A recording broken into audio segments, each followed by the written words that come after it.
I, Vasundhara Shukla, Assistant Professor in Electronics Communication Department of Oriental College of Technology, Bhopal. Today, we discuss the topic of biasing method. First, we discuss biasing. Biasing is the process of providing DC voltage which helps in functioning of circuit. A transistor is based in order to make the emitter base junction forward bias and collector base junction reverse bias so that it maintain in active region to work as an amplifier. Now we discuss transistor biasing. The proper flow of zero signal collector current and maintenance of proper collector emitter voltage during the passage of signal is known as transistor biasing. The circuit which provide transistor biasing is called as biasing circuit. Need for DC biasing. If a signal of very small voltage is given to the input of BJT, it cannot be amplified because for a BJT to amplify a signal, two conditions have to be met. The input voltage should exceed cut-in voltage for transistor to be on. The BJT should be in active region to be operated as an amplifier.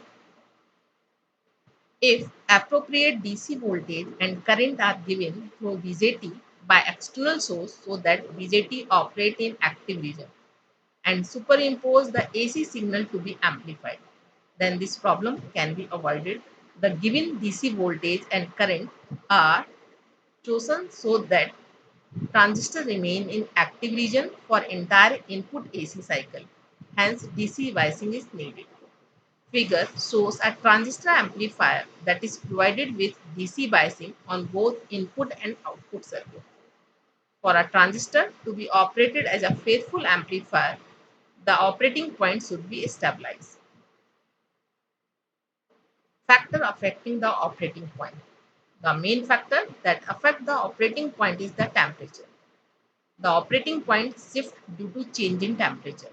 As temperature increases, the value of collector emitter current beta BB get affected. ICVO get doubled for every 10-degree rise and BBE decrease by 2.5 millivolt for every 1 degree rise. So the main problem which affect the operating point is temperature. Hence, operating points should be made independent of the temperature so as to achieve stability. To achieve this, biasing circuit are introduced. Now we discuss stabilization.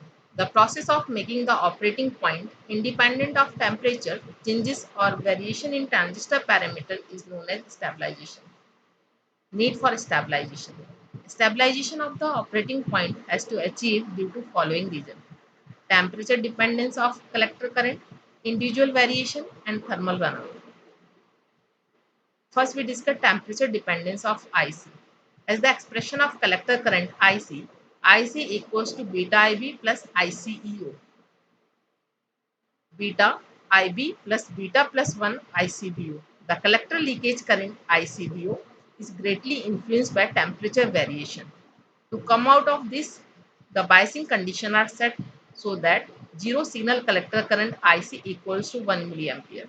Therefore, the operating point need to be stabilized. That is, it is necessary to keep collector current constant. Now we discuss individual variations. As the value of beta and value of VBE are not same for every transistor. Whenever a transistor is replaced, the operating point tends to change. Hence, it is necessary to stabilize the operating point. Now we discuss thermal runaway. As the expression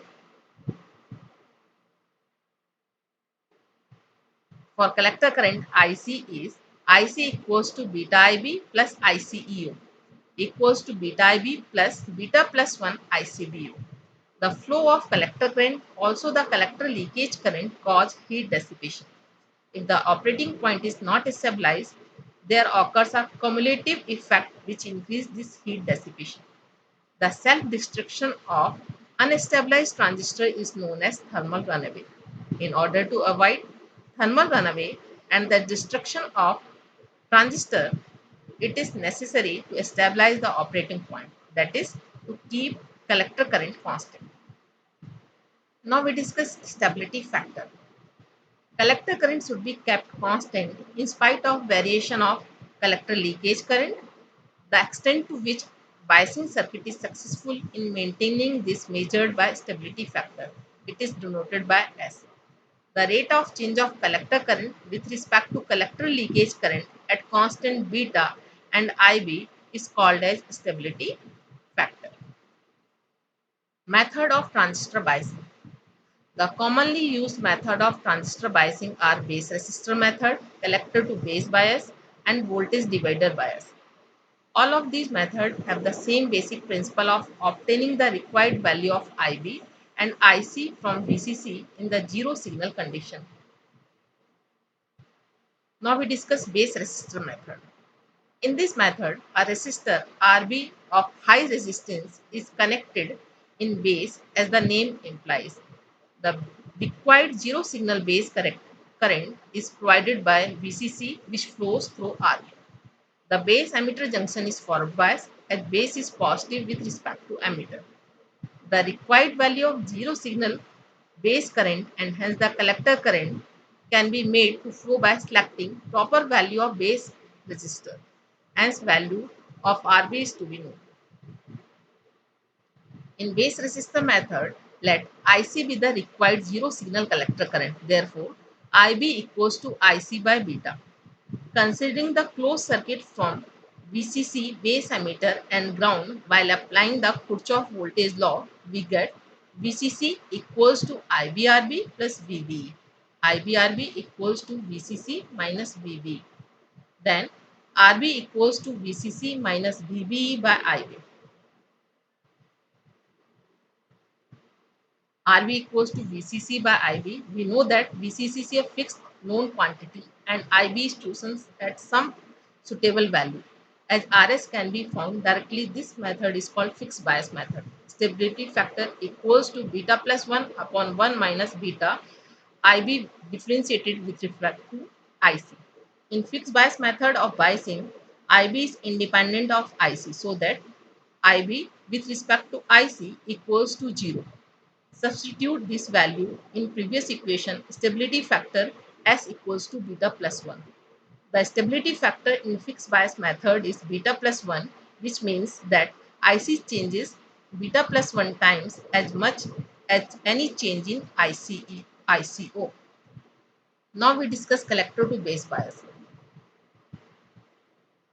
As figure shown, voltage drop across RL equals to ICRL.